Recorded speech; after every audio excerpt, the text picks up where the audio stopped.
What's the dumbest injury you've ever had? I sneezed while trying to put on skinny jeans, lost balance, hit the doorknob with my ribs, and somehow dislocated my shoulder.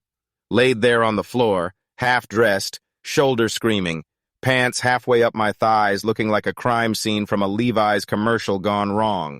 EMTs showed up and didn't even ask questions.